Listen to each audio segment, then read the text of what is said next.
Hello, Internet. Sabrock here. I've got my winter cloak on because it's like winter outside. Weird.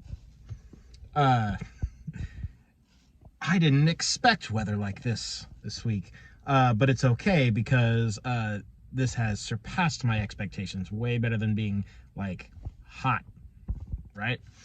I don't mind the rain. I get to wear my cool cloak. Expectations is why we're here. I've been talking about it kind of a lot in my past few videos, and so I figured I'd probably do well to make a video specifically on expectations, how they're important, how to set them, and why they matter so much, and how expectations and meeting the ones that you have established is arguably more important than the overall total quality of your game. All right. So if you are making a game or have made a game and you want to pitch it to somebody, do you way oversell it? Do you say, this is the perfect game, you'll never need to play another game, this game does absolutely everything and it does it better than any other game? Well, if the person believes you, they'll probably want to play your game because it sounds really cool. Sounds like the best game ever. But then they're going to play your game and they're going to realize, oh, my expectations have not been met. And they're going to be disappointed. Even if your game is good. Even if your game is good, they're going to be disappointed by the pitch not matching up to the reality. And so you can see how setting expectations correctly is very important. Because if you say, instead, my game is about social intrigue and courtly drama, combat is in there, but it's not really a focus. Then they're going to approach this game with a lot more like, okay, so I know what the game is about, and I know what is emphasized, I know what the intent is, and I can dial in my expectations accordingly. Oh, it has met my expectations. This game is good. So that is a much more positive overall interaction, or a much more positive result, really. Even though you are not, like, you're being upfront about the things that you can't do or the things that your game doesn't do well. Because you are setting the expectations, they don't get disappointed. And really what people remember most about games is not the specific interactions. People don't think that much about, you know, your core resolution mechanic, resource systems, specific abilities, character builds, and things like that. That's not really what drives most people's impressions of a game. It's how the game makes you feel. It's very much the same thing as like in customer service. They say customers don't remember what you say or what you did. They remember how you made them feel. It's the same thing with games. And so setting expectations correctly and then meeting those expectations is incredibly important. Another example is, of course, we must, because the market is the way it is, we must talk about Dungeons and Dragons. What is the expectation for Dungeons and Dragons? This comes from a lot of different directions. Everyone's gonna have a slightly different impression of what D&D is trying to be and what D&D is. I would wager a guess that for nearly everyone, those are different things. But sometimes they're closer than others. For me, let me give you some background about me, actually. I started role-playing when I was like 6 years old. I didn't have a game system. I just wanted to play as various characters. And it wasn't even original characters at first. I was playing, you know, whatever was on TV. So I saw Spider-Man and X-Men cartoons, and so that's who I had. And like when I went to my grandparents, because they had cable, I would see, you know, Superman, Batman, you know, so these are the characters that I started with, and I would play as those. And, you know, I would focus entirely on like their special abilities and how cool they are. As I got older, I started making up my own characters that were just direct rip-offs of existing characters, as you do. But over the next, you know, 10-ish years, I started to develop a greater appreciation for various settings, original characters, character interactions, things like that. So I have a lot of role-playing experience. I didn't start using a tabletop RPG until I was 18. The background of that is, I guess, not really relevant to this story. So when I first approached Dungeons and Dragons, I had a whole decade and a bit of experience with telling fantasy stories, of like what a fantasy character is, what a fantasy setting is. I'd read Lord of the Rings and The Hobbit. These ideas all came to, like, were all present in my mind when I started D&D, and Dungeons and Dragons did not deliver at all. This was 3rd edition, and I played as a wizard. It was my first D&D character, was a wizard, a human wizard named Bebop. I don't know.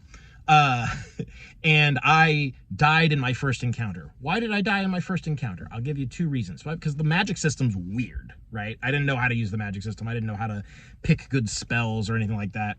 The other thing is that the common archetype of wizards and various, your standard arcane casters is they're weak, they're fragile, they don't wear armor, they're very vulnerable, but quite powerful. That works out in a narrative.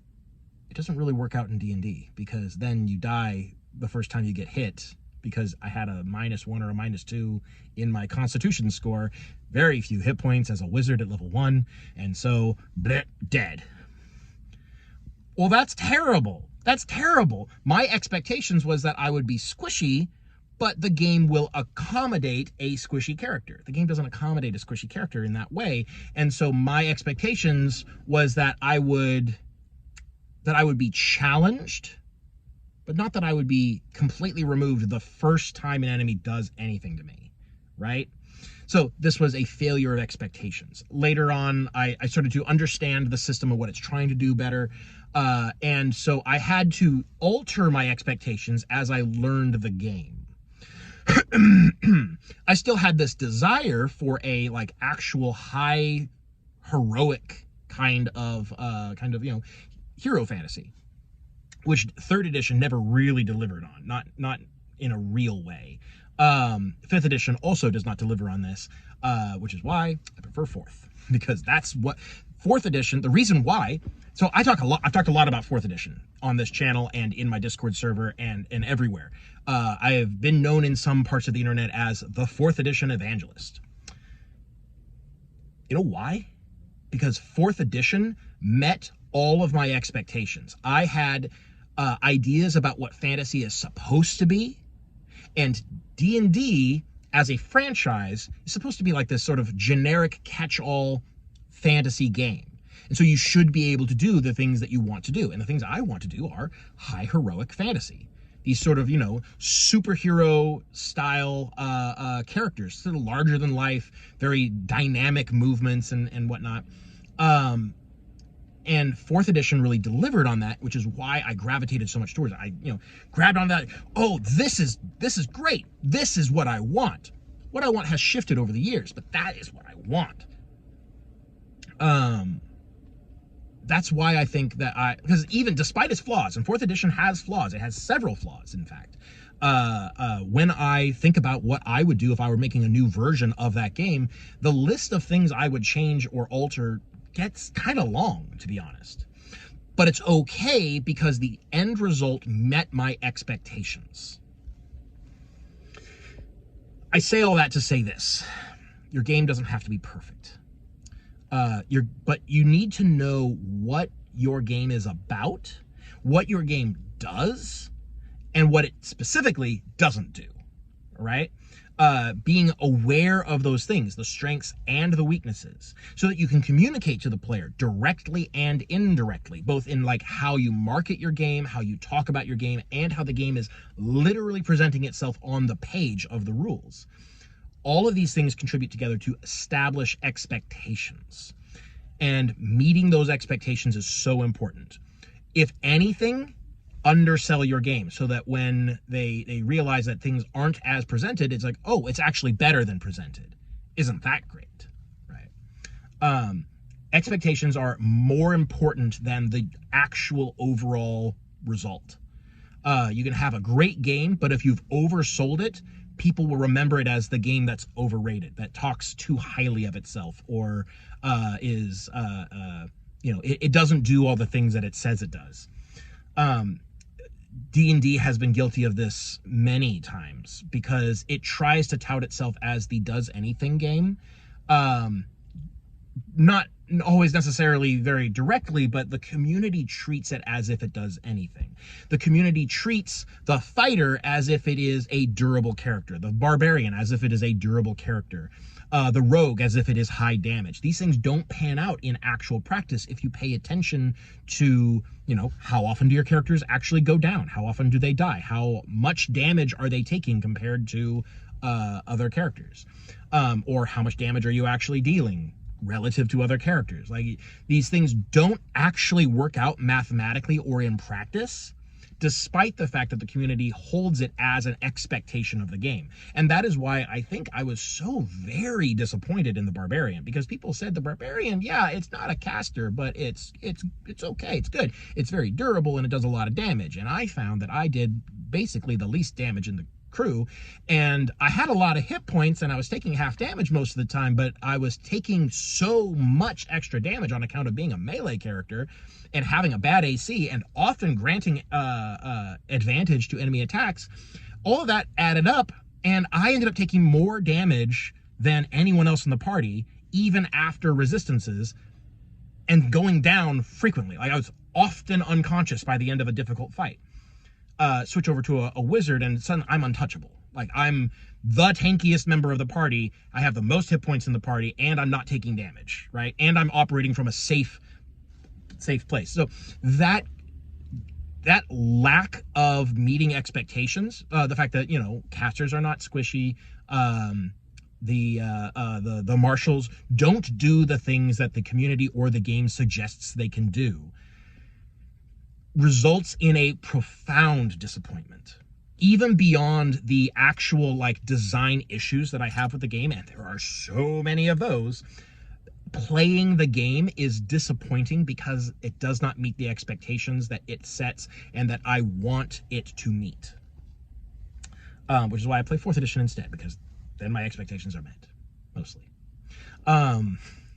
As I'm thinking about Code World, and as I'm thinking about the development of my own game and my own systems, the idea of expectations is very important to me. I want to be able to set very realistic expectations and then meet them.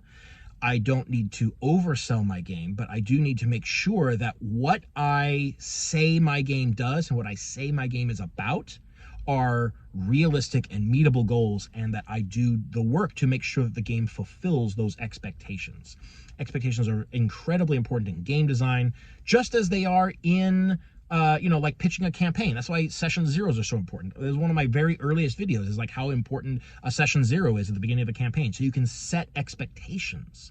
Because if a player joins a game, or is going to join a game and get into session 0, say, okay, this is going to be 50% combat, 50% social, so build characters to do a mix of each, and you're like, okay, well, I want to be a social specialist, and then you get into the game and it's like every single session is about combat, and there's a little bit of talking in between, but it's mostly combat.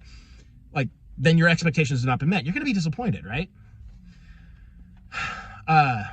Anyways, I think I've said my piece. Expectations are... it's something I don't see a lot of people talking about, to be honest, and it's kind of strange to me. I think it's one of the more, I don't want to say obvious, but it's one of the more significant aspects of communicating about a game, be it a specific campaign or a game system. And the fact that we don't talk about setting expectations and how to do that seems very peculiar to me. But anyways, yeah, how to set expectations, is that a separate topic? Have I talked about that at all? Because I know I've talked about the significance of setting expectations, but I don't think I mentioned how to actually set expectations. I think really what it comes down to is thorough playtesting. You need to know what your game does, and so you have to go through, that's, I think, one of the best things that you can get out of, the best feedback you can get out of playtesting is not so much does this work or is this fun, because that should be pretty obvious. What you really need to get is, what does my game do? What does it not do? How can I communicate that to the player? Has it been communicated to the player? How can I communicate it better? Was this misleading? Do you think I met these goals? That kind of thing. I think those are better feedback questions than did you have fun?